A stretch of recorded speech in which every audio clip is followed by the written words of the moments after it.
New York City, and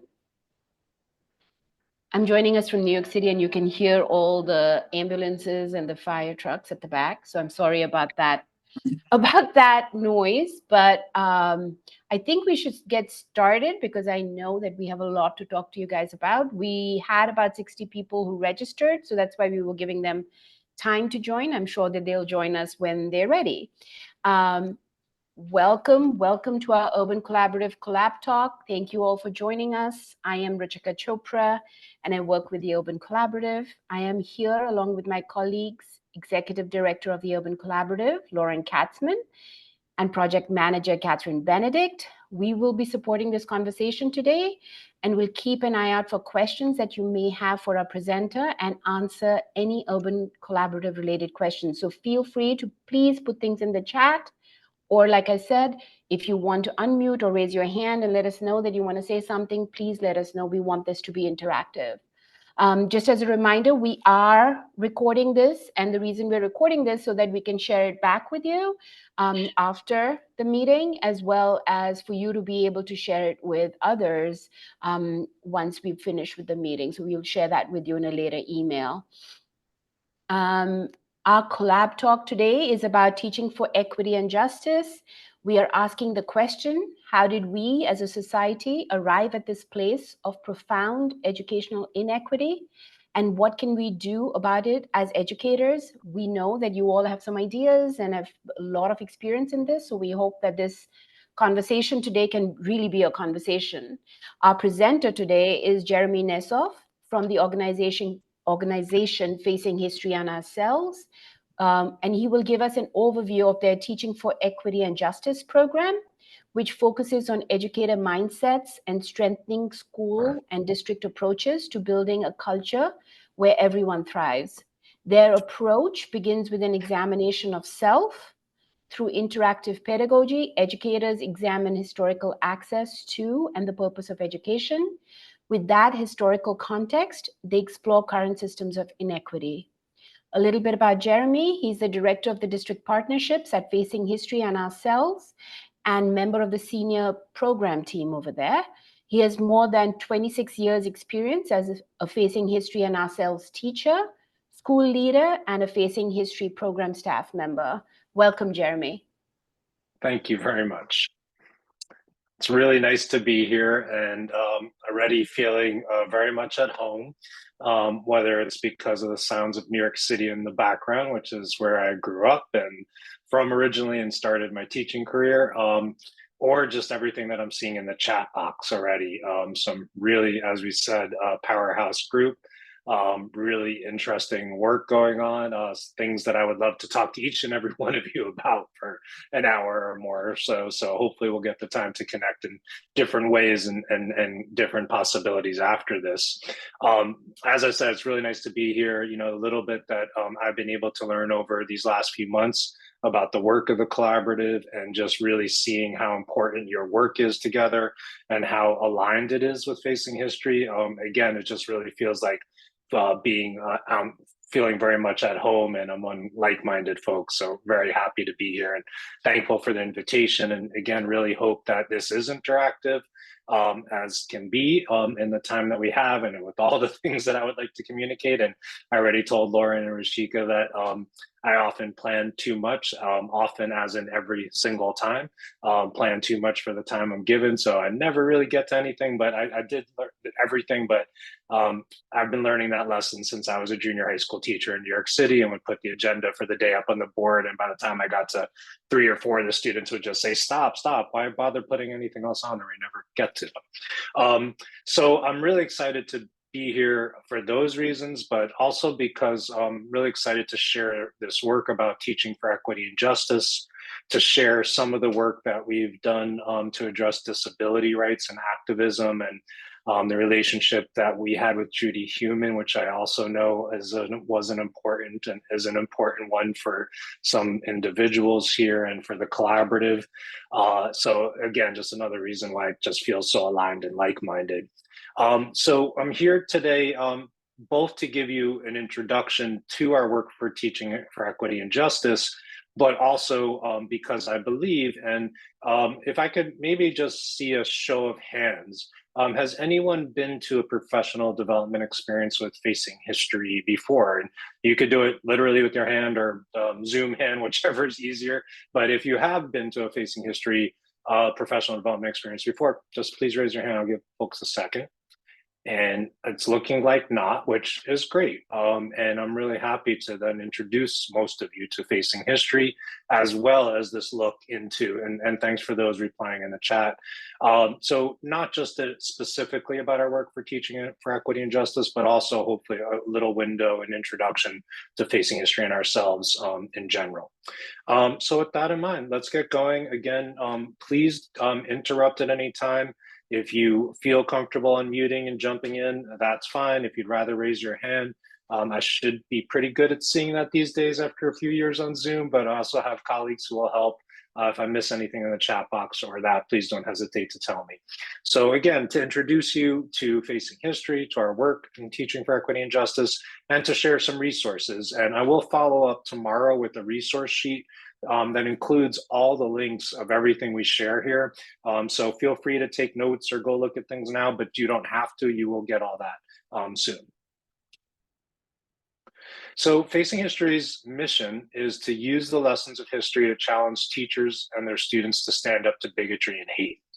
I personally think this is a really good mission, not just because of what it says specifically, but because hopefully of all the questions it raises. You know, that's a pretty lofty goal, to stand up to bigotry and hate using the lessons of history. And so I hope it raises questions about how we do that, what we use to do that, what our approach is, what our beliefs are, and I hope to give you some insight into that today. One way to describe our program is that we're an academic program. The hope of everything we do provide professional development, we do provide curriculum resources, we are a network of educators, but in the end, we always hope that what's happening is a curriculum intervention, that Facing History's curriculum is being implemented with fidelity and quality and with support. So for us, it's an academic program always that I'll say a little bit more about how we do in that in social studies and English language arts, but it exists at the intersection of these domains. In that academic program, in a Holocaust and human behavior class, for example, or the Reconstruction Era and the Fragility of Democracy, which are two of our fully developed curriculum units, these domains are incorporated throughout. Or in our lessons, we're always paying attention to students' social emotional learning needs, paying attention to issues of equity and justice, and civic education. So we don't believe any of these should be siloed or isolated or pullouts. You know, civic education day or SEL only happens in advisory. We believe to have the biggest impact and really reach potential, it needs to be fully integrated. Another really important place to start understanding Facing History is with these two images here. And the pedagogical triangle represents what we really believe should be happening in a Facing History classroom. Not every day, not in every 45-minute classroom necessarily, but to use the pedagogical triangle as a lens to reflect on a unit or a semester or a year and ask ourselves questions. How am I challenging my students with intellectual rigor? It's of course important and perhaps supremely important on top of the triangle there.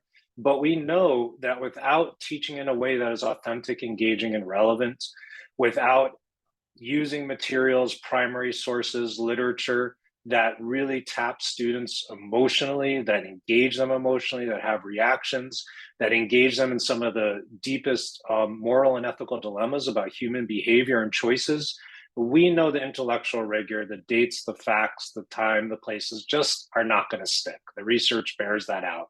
But when you can access a powerful story that you learn through a primary source, we believe that's when you'll be able to recognize and remember the historical context of that story. And everything in a Facing History classroom is also hopefully taking students and teachers on the journey you see on the right, which sometimes we refer to as the Facing History journey or our scope and sequence.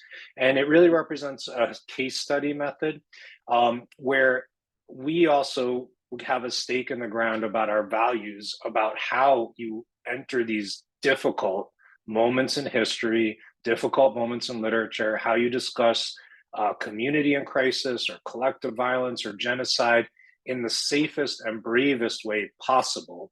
For us, that means you need to do work before you stumble into those difficult conversations. You need to establish a positive classroom environment and relationships between students and teachers. You need to address issues of identity, self-identity, and group identity, and the dynamics of we and they.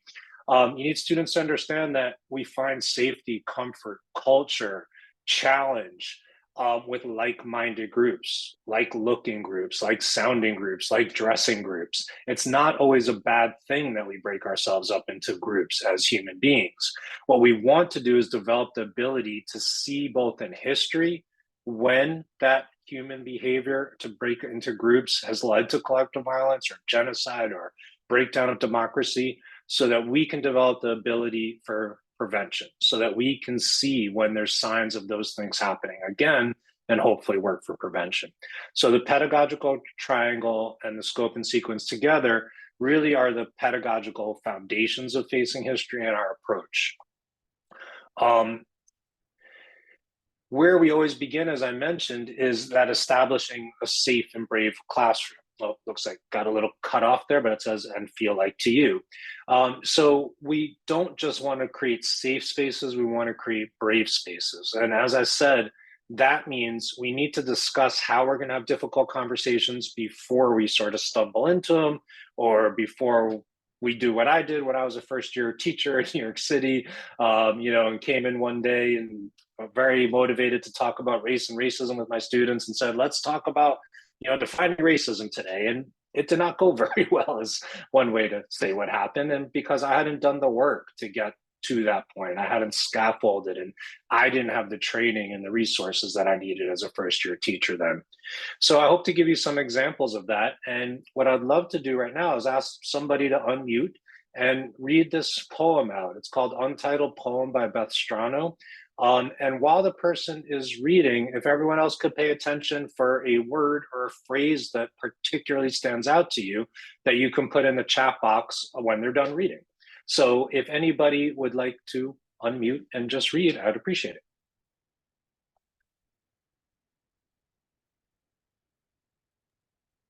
it. There is no such thing as a safe space. We exist in the real world. We all carry scars and have caused wounds. This space seeks to turn down the volume of the world outside and amplify voices that have to fight to be heard elsewhere. This space will not be perfect. It will not always be what we wish it to be, but it will be our space together, and we will work on it side by side. Thank you very much, James. So if I could just ask folks to put in a word or a phrase that in particular stood out to you from that poem into the chat box, or if somebody would prefer to unmute and share, you can do that as well.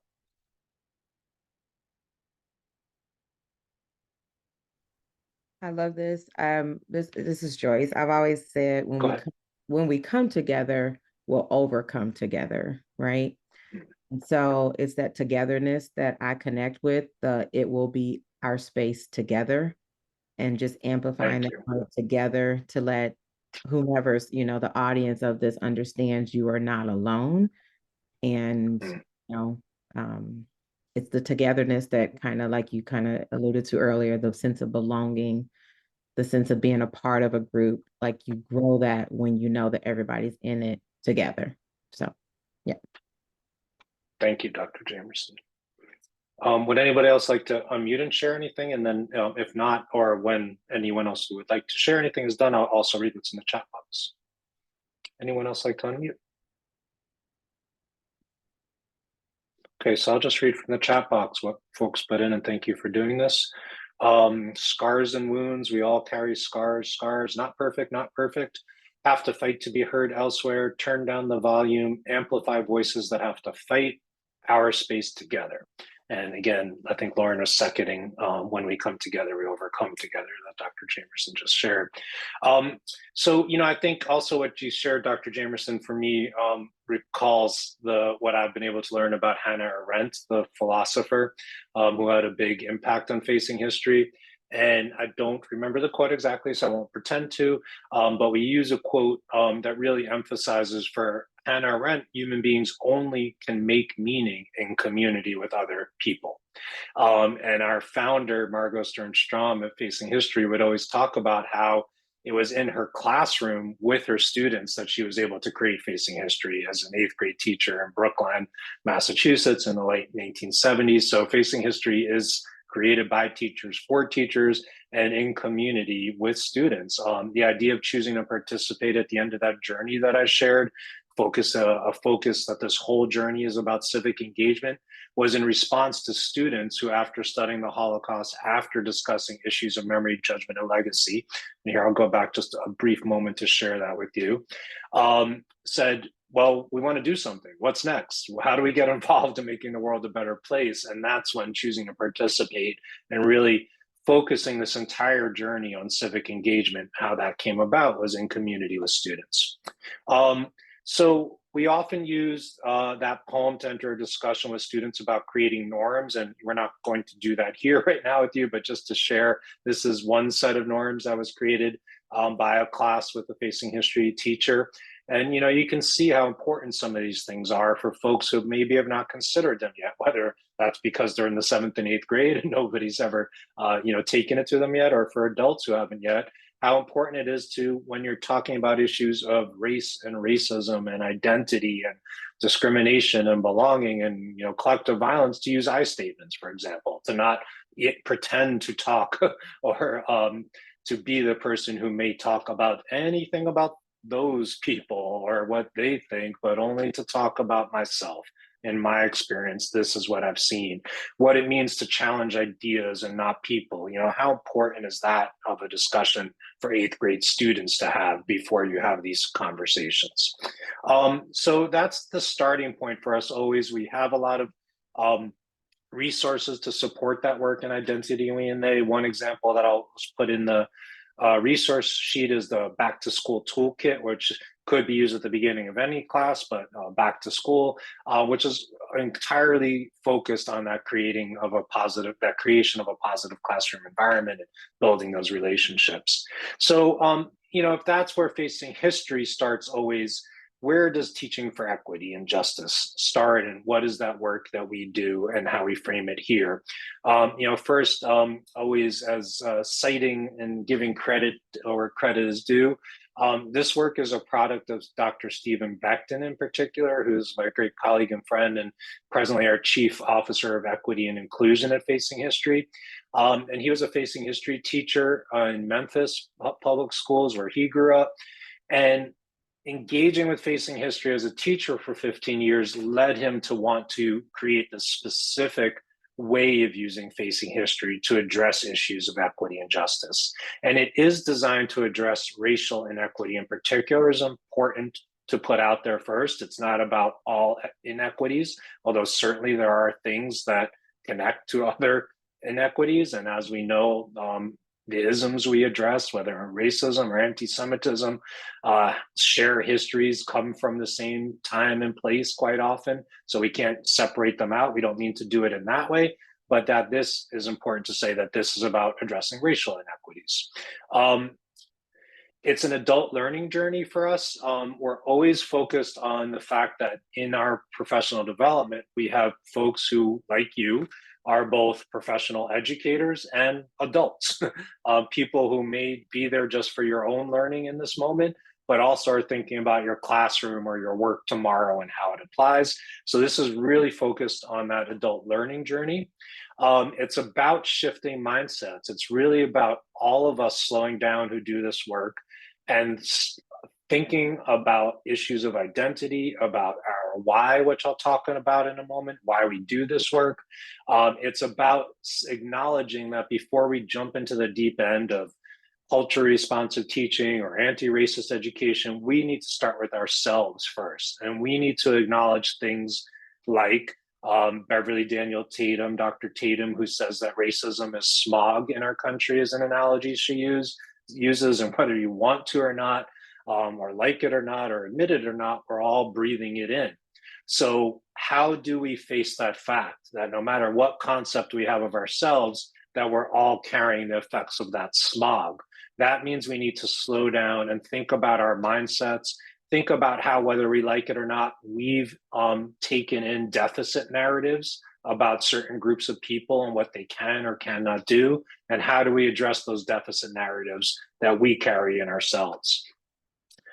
To do that, and always for facing history, history is going to be the entry point, and whether it's history that's addressed in primary sources or secondary sources or literature, for us, we can't have this adult learning journey, address racial inequity, shift our mindsets if we don't understand who we are, where we are, why we are at this moment. And that's all about the history that came before us. So we need to look at the history of race and racism and education in our country to understand the dilemmas we're facing at the moment.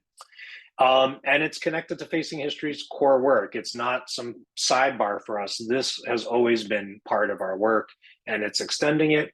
And I think it's really important that the work is always intended not about blaming or shaming or labeling. And I hope to give you some examples of how we do that, but to really engage in this journey together, so that we can make a difference for students. So I will read this quote out loud, and then I'm wondering if anyone would like to share any reactions, either by unmuting or in the chat box. So teaching for equity and justice of facing history means that each student receives what they need to develop their full academic, social, and civic potential. This is achieved by disrupting deficit-focused narratives associated with students' racial and/or cultural identities. In equity-focused learning, in equity-focused learning environments, adults confront their unconscious bias and work to mitigate the impact of historical racism on educational practices and policies. So would anyone like to share a response or call anything that resonated, or ask any questions about this definition, about the approach to equity, teaching for equity and justice? And I'll take a look at the chat box as well, but feel free to unmute. I can say something. Please. I always feel like we as educators are comfortable with the idea of what we do with kids, but we're not comfortable with the idea of what we do as adults. And I think that is the harder part here. I think the harder part is the adults. And I wonder how this works with adults who need the support to do this work. Thank you, Lauren. Sherman?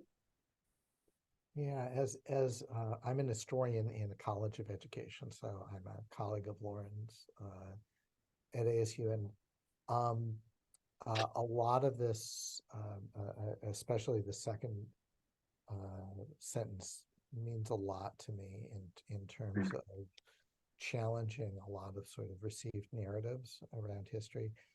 I do have to question, since I sort of have a question from the way that I think about the long history of really explicit discrimination and systemic bias, about why the focus is on unconscious or implicit bias, since there's a lot of really explicit stuff out there, and deficit orientation should be clearly identifiable. So I'm just sort of like curious about that. Yeah.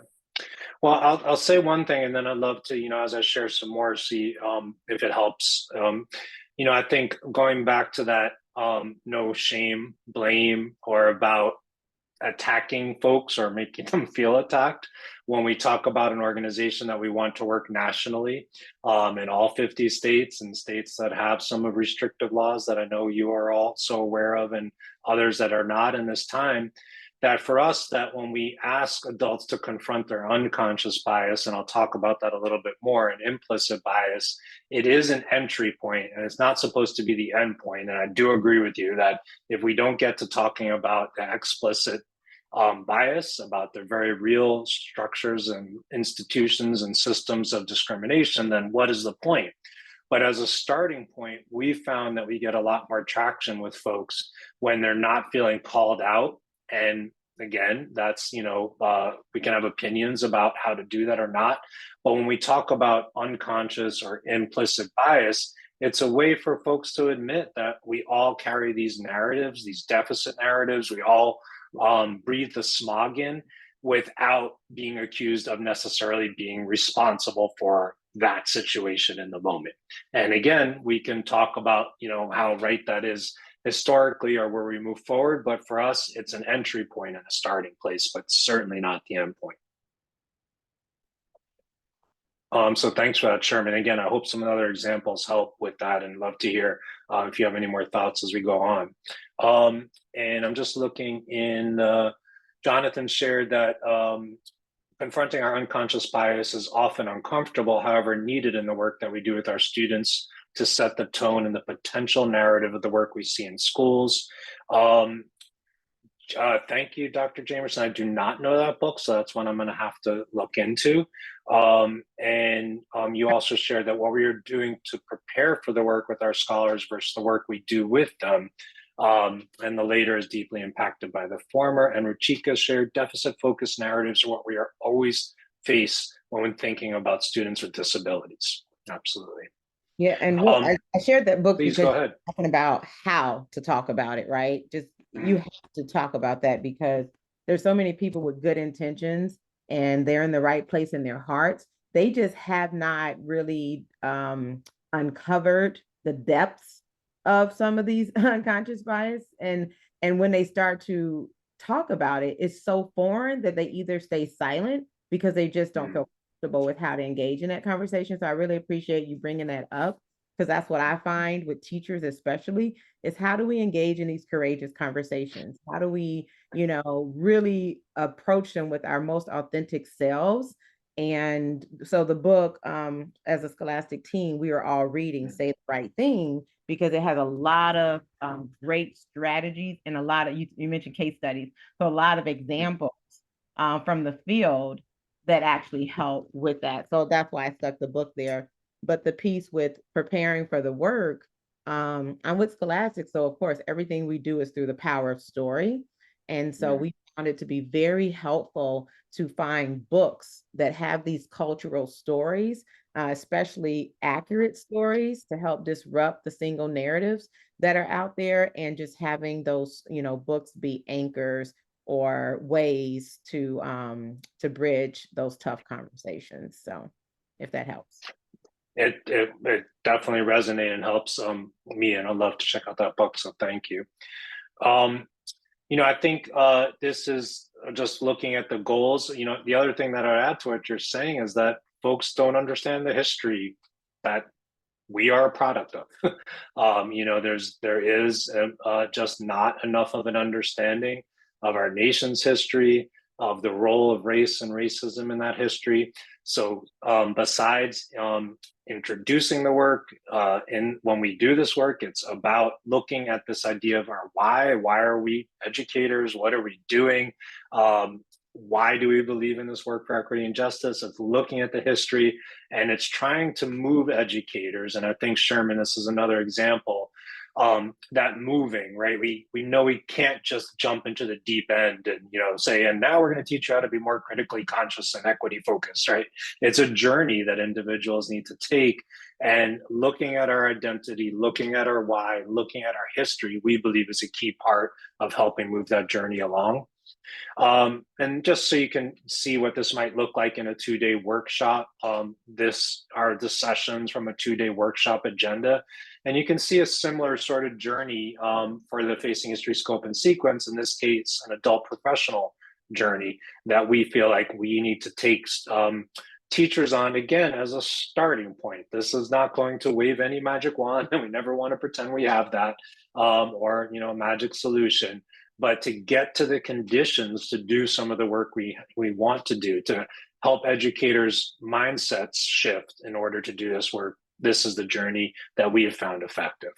And certainly we've definitely found out that in that workshop, educators are feeling this awareness, motivation, and that they're getting tools that they need, which is great.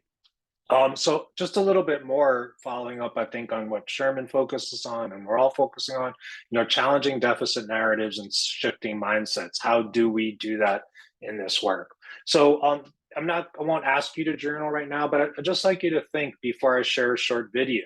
In our own formative years, in your formative years, did you experience or witness any issues of discrimination, oppression, or inequity? How were you affected? What role did your race play in these experiences?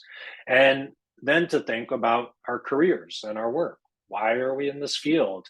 What equity issues are we hoping to address? What are our bigger ideals and goals and dreams of this work, particularly for this profession where I don't think any of us is going to get fabulously wealthy billionaires from it. That's certainly not why we entered the work. I think it's always important in our busy days and busy lives and all the work we have to slow down and remind ourselves of that why. So one way to do it is just to think about the bigger why. Another why is to think is to think specifically about some issues of identity. And I'd like to share, hopefully this won't just start playing right away. Yes, it looks all right. I'd like to share a short video from a psychologist that we work with, who's spoken with Facing History quite a bit. He's British. His name is John Amici. He's also a former NBA player, retired NBA player. He was one of the first retired players to come out as gay publicly after his career. And he then went back to graduate school and became a psychologist, which he's still doing to this day. So I'd like to share this 5-minute video. I'd like for you to think of those questions again about the why, and particularly about identity and belonging for our students in combination with that why. And then we can talk about it a little bit after the video. So let's see if I can get this with no technical difficulties. If anybody can't hear it, you can just give me a thumbs down and I'll try again. But I think it should work. Identity is not just self-revelation. It's not just something you come to know about yourself. It's also, in part, made up of how other people see you and how you see yourself in other people. They call this a very old-fashioned concept in psychology called the looking glass self, the mirror self, the idea that your identity is made up in part by how other people see you. I remember as a youngster, I arrived at that school at age 11, and I remember thinking I knew what I was all about. I was a fat kid. I enjoyed pie and cake. I knew this about myself. I also knew that I enjoyed books. I mean, I devoured books in the same way I devoured cake, actually. I just loved to read. The library was my favorite place. The smell of it alone was like sanctuary. And mostly because the only place you know you're never going to run into other students is in the library. And I remember wishing I could be invisible as I walked through the halls because I was massive and fat and different. And people looked and they pointed and they laughed. And if I walked around the corner too fast and they came towards me, it wasn't laughter, but fear, terror that I would see in their face. And that has an impact on you when you're 11 or 12. I remember being assigned a book to read. And it was the first time I read a book, and in its pages I saw me. I was assigned this book to read over the course of 2 weeks, and I got the book in class just before lunchtime, and by the end of lunchtime I was like a third of the way through. Through the various parts of the day, I managed to steal pages and move forward. And on the bus on the way home, I finished it, and I got in, and I waited around because my mother, single mum, wasn't home when I got home, mostly, ever. And I waited around, and I sat on the landing and waited to hear her keys at the door. And I walked up to her with this book, and I said, Mum, am I a monster? The book was The Hunchback of Notre Dame. And it was the first time, if you've read that book, it has this, the Hunchback is a strange reaction to him from the people around. It's not just fear, it's ridicule and fear, laughter and terror. And that's what I saw every day, people pointing. Even as I walk around now, I was upstairs, and I'm sure it was none of you guys, earlier on today. And a family walked in to go to the lift, and I walked out of the lift to go to the lunch place.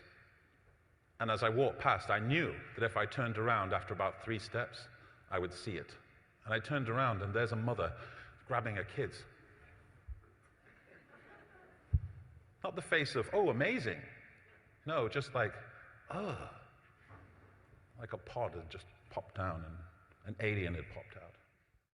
A lot of people think we need a safe environment because it's just about this warm and fuzzy experience that young people are supposed to have in education, and it's not really about that.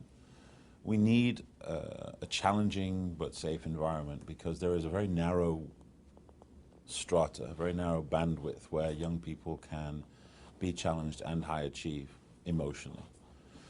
And when you're in that sweet spot, amazing things can happen. And when you're outside of it, there's very little chance of high achievement. And what this does, when people are in environments that don't feel safe, that don't feel supportive, they end up coming to school dressing themselves almost in a bodysuit, in a U-suit that is a construction designed to help them blend in and fit, pass. Whatever identity item that we're talking about, it allows them to pass through and at least be invisible, if not outstanding. The problem is anybody knows who has to dress up in a way that makes them uncomfortable. And a lot of people do this, you know, a lot of teachers and principals will do this too. They have to code switch. They have to come to school with a different set of behaviors. And everybody knows the relief that you feel when you come home at night and it's almost like you unzip that suit and you can breathe again. You can finally take that big breath and relax. But you also know that you have to be an amazingly high-functioning person to be able to manage your day with that kind of suffocating suit on, and kids don't have that capacity. So they come to school wearing this suit that allows them to fit and pass. And you're asking them to do these really high-level thinking and cognitive tasks in learning, and they can't do it because A, they have no authentic connection. They're disconnected from the world of the school by this suit that protects them, they hope, and they're also suffocated by it. They're just not going to risk unzipping and being seen for the first time as a person in a space where they think there's any chance, any risk to themselves or their identity or their person.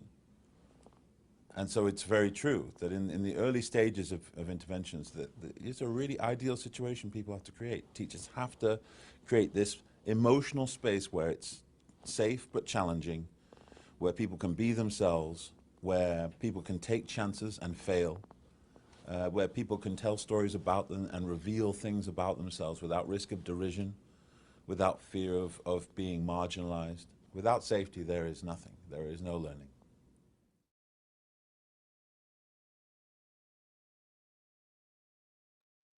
Without safety, there is nothing, there is no learning. Let me see if I can get the actual slideshow back going. And I would love to open up the floor either in the chat box for any comments or unmuting, and it could be wide open. Anything that you heard from Dr. Amici and wow from Dr. Jamerson, thank you. I agree. Anything that you would like to share that resonate, or if there's anything that speaks to your why and equity issues that you want to address as an educator.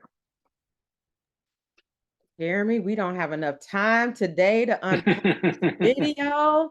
I don't even know what you just started, dude. OMG, so many different, my mind's racing in so many different places with the issues, because I work with a lot of districts across the country. So I get to hear their root cause, you know, as they analyze their data. So we're talking about chronic absenteeism, right? And getting to the root cause of why they don't show up. Okay, why? Because it's not a safe or brave space. You know, we're talking about lack of student engagement. Why aren't they engaged? It's not a safe space. So everything he talked about, and then when I was on the edge of my seat to hear what book it was he had. When he said what that book was, all I said was, "Oh, baby." Oh, like, because I know the book, you know, but the mirrors, the windows, the doors, you know. So to this piece, the connection I made was our kids, that when you talk about policies that are hurting and harming our children, not letting them wear their hoodies, not letting them wear their hats. That's part of their suit, right? So when they put on their hoodie or they put on their hat, it's not to be rude or disruptive. It's because they need comfort. They need to be able to hide and not and think cognitively. So again, that's another piece, the cognitive load, right? And what they're suffocating under. So anyhow, like I say, I need to digress because that video. Well, I will share the link with you, so you'll be able to access that. I mean, anything that I'm sharing here, you can just go to Facing History's website and search in the Google bar, and hopefully you'll find it. But I'll send you the link so you'll be able to get everything. Yeah, sort of back at you, Dr. Jamerson. You just said so much that I wish we could follow up with a lot. I'll just follow up on one thing. Chronic absenteeism. Yes, I think it's both what you just said. It's about kids not feeling safe and belonging is quite often a key indicator of that. The work of Dr. Robert Balfence at Johns Hopkins is somebody who really bears that out. And engagement is another factor. Obviously, there's never one, again, magic thing that you can do to change it. But those two things are absolutely huge. And I think I'm grateful for your reflections. Would anyone else like to share anything?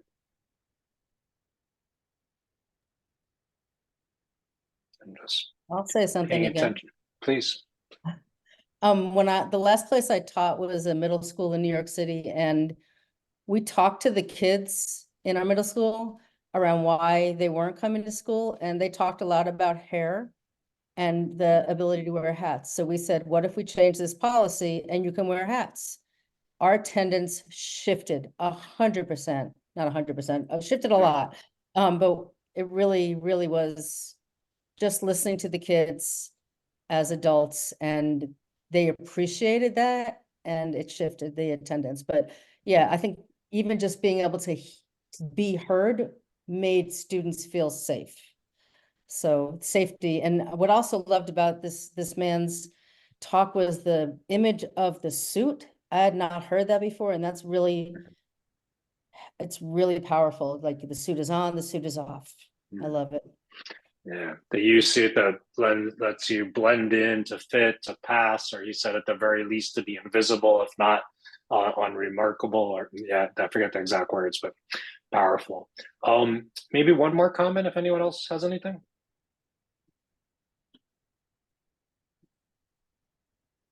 Okay, so moving on just a little bit here. Unmuted, talk.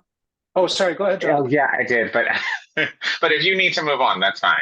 No, go ahead, Jonathan, please. Okay, so one of the things that I really appreciated, or I guess one of the things that I'm thinking about in addition to what's already been said, is more so the idea of the suit being seen as both a safety piece and then also a suffocation point. So like thinking about how like when people have on, or when students particularly have on their suits, they feel safe to a point, but they also feel suffocated by the feeling of needing to have it on, or needing to be in this invisible suit. So it's really powerful to kind of think about that. And chronic absenteeism is something that is the focus or a piece of my logic model for my dissertation that's coming up in my study, and I'm definitely kind of seeing that piece of to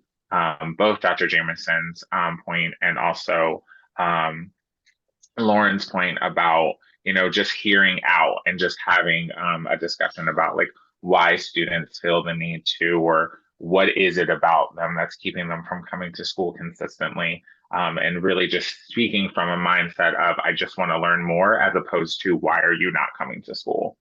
So really just learning how to kind of phrase that in a way that attends to the best way to bring about that learning so that students can grow in that aspect, I think really kind of brings into that equity component, and hopefully will kind of diffuse the suit mentality altogether.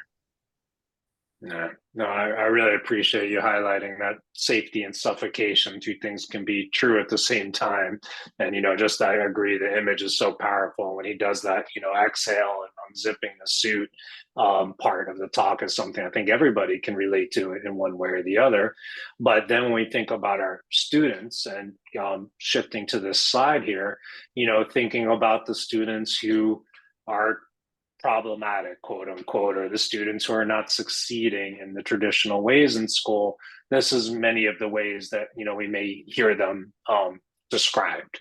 If we were to ask to do an identity chart or a working definition of that sort of struggling student, there could be other things on here as well. But I think quite often these are things that come up a lot, and we always, as I think John Amici is asking us to do, as we are asking teachers to do, is to ask why, to go beyond to the what's going on here, and not just saying that it's a deficit narrative, that it's on them. There's something wrong with them.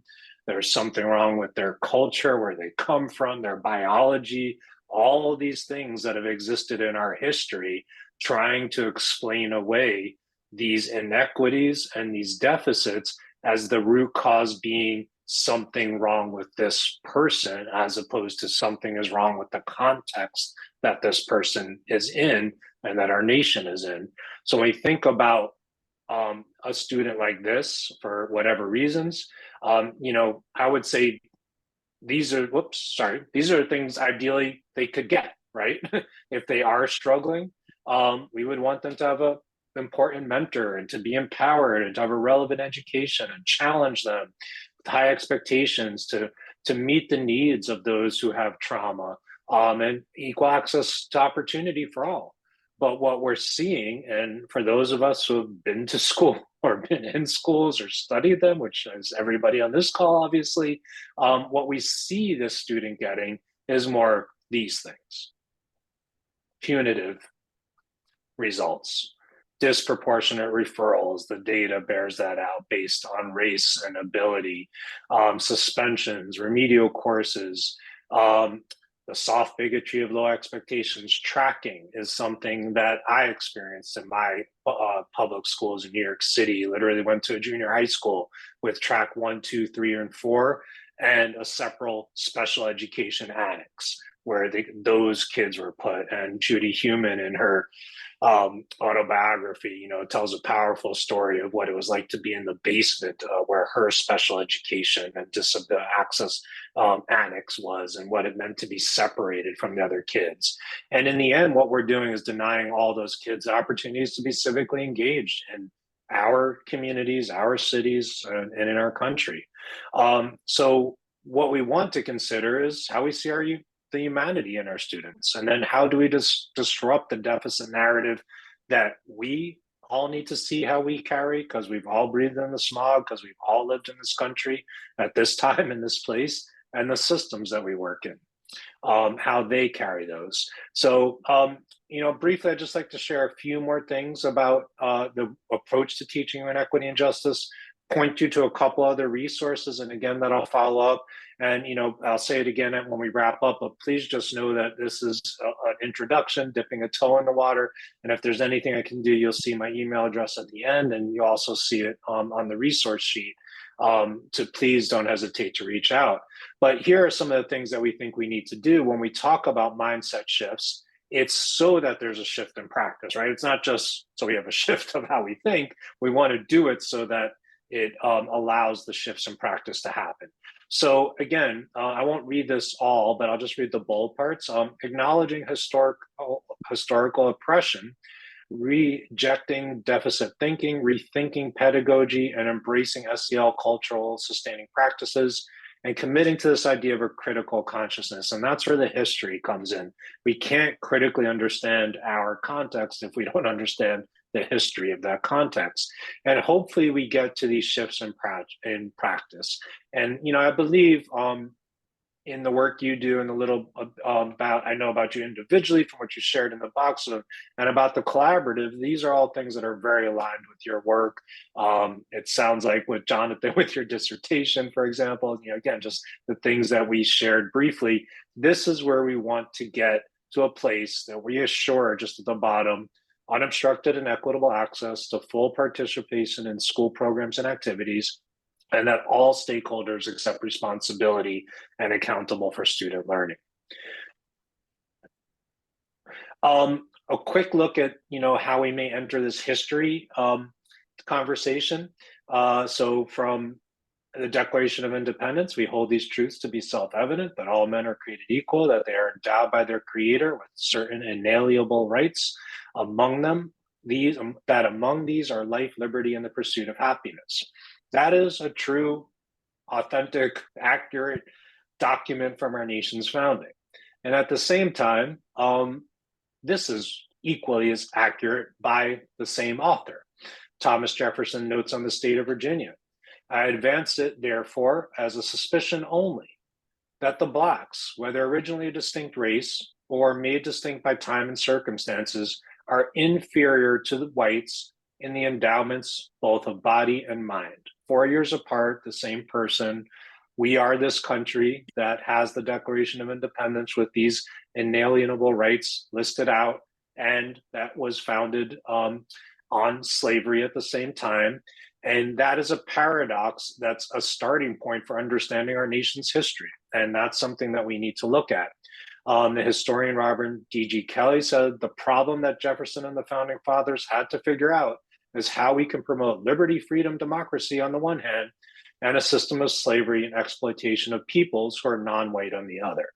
So as educators, if we don't understand this founding paradox of our country and its legacy, how it has shaped our day-to-day life still to this day, as Lauren just put in the chat, then we're not truly understanding the context that we live in, much less that we work in and that we teach students in.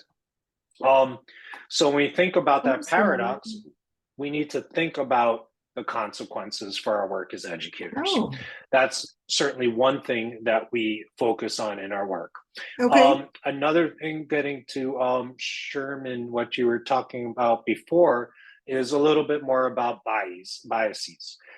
So again, when we want to enter these discussions with folks who may not have been brought to them before, we found this as an effective entry point, not an end point, but as a beginning point to understand that we all carry biases, implicit and explicit, is really important. And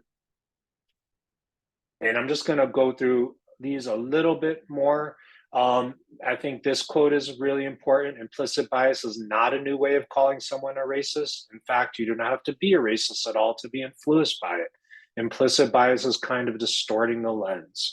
And again, from Dr. Hammond, socio-political context is everything to understanding this and moving it forward.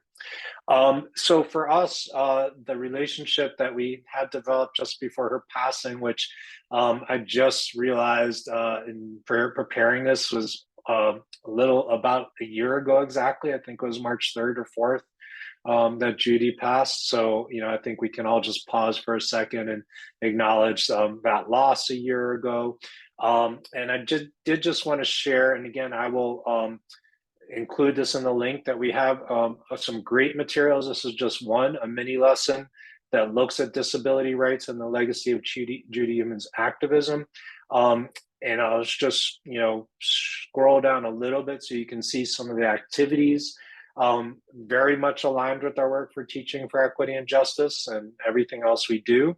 And I'll also just let you know that there's a whole collection of slides that you can download and sort of make your own, and that, I'll just briefly show you looks like this. But again, I will provide that link that these are things that you can access to. It includes links to a TED Talk by her, as always, history. And so those will be links that I include. And I just want to share briefly, just to wrap up. And again, for anybody who would like to reach out, that there's a whole spectrum of way that folks can work with us. On one side is free and no cost and commitment, just going to our website. There's a ton of stuff on there that you can download for free, including full curriculum units to some of the things that I just showed. But on the other side are deep models of partnerships for schools and for districts. So we have a schools where we belong school partnership model. We have a district curriculum partnership model. And again, the goal of all those, with a combination of what we know we need to do to be successful and reach the potential of this work, is that it's always a combination of training for teachers, professional learning, ongoing support, and effective curriculum. So both the school and district models focus on getting that curriculum implementation done as well as it can. And we have some really great paths about how to do that. And for us, it's always in partnership. We never want to parachute in and pretend that we have the answers for anybody and help folks what to do. We're always looking to have that collaboration and partnership be the way we work with schools, teachers, and districts from day one. So the last thing I'll say in terms of resources, we have a ton of teaching strategies on our website. And it's one of the great things, gifts when I was a teacher, that they're written up sort of generically without content, so you can go use them with anything you want. And again, I'll put that link in there for you to follow up.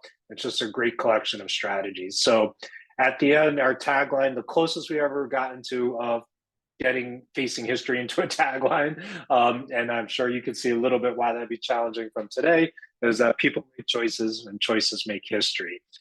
So I do want to stop there to honor the time, and I know that I've only given you a couple of minutes to wrap up, but that there are some slides that you wanted to share. No, and it's just I'll send it to you as well. Right, and it's just, Jeremy, it's more just information and reminders for our folks, but I think what you shared and the conversation that pursued, and there are some of us who unmuted and spoke. There were some of us who wrote in the chat, but I know for a fact that all of us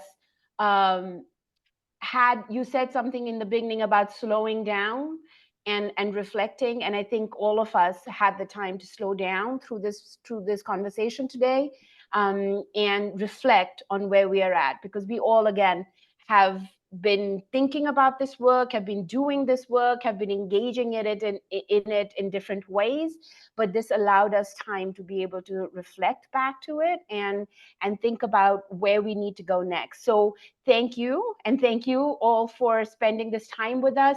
If you can, I just go through some of our reminders, if you can, in the meantime, just in the chat, I know some of us are saying about giving our thanks, but if you also want to share some of your next steps, feel free to do that. Just a reminder, we will be sharing this recording with you along with Jeremy's resources that he mentioned, and we'll be sending you that as an email afterwards. And you're welcome to share this with others. You'll also be able to view the recording, and this recording and other podcasts and Zoom meetings, which are some of them that Jeremy was just showing some slides on our website, urbancollaborative.org. So if you need it later on and you need a reference to it, please just go ahead and do that. Our next collab talk is with Gretchen M. Shipley, who's going to be focusing on AI in education services and legal consideration, and registration for that meeting is open. Also, members, if you're here, we have a member meeting coming up in Portland, and we'll see you there. If you're not a member and you want to become a member, let us know. Email us at urbancollaborative@asu.edu.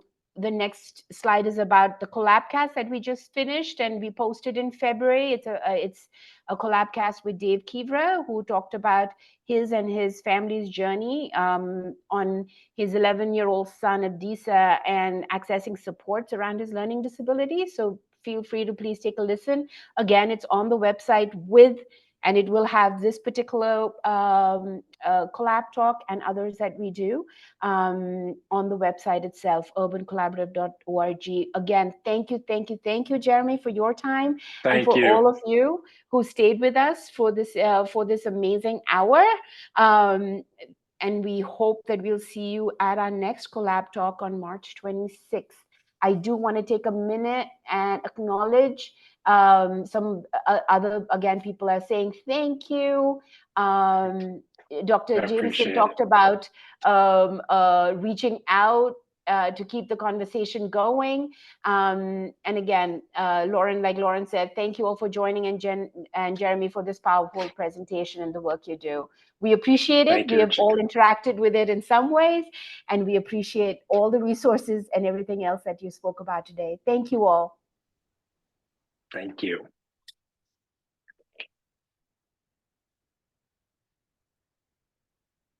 And I apologize. I just realized my camera was off the whole time. No worries. It's nice to see you. You're Scholastic? I am, Lauren. We met. I presented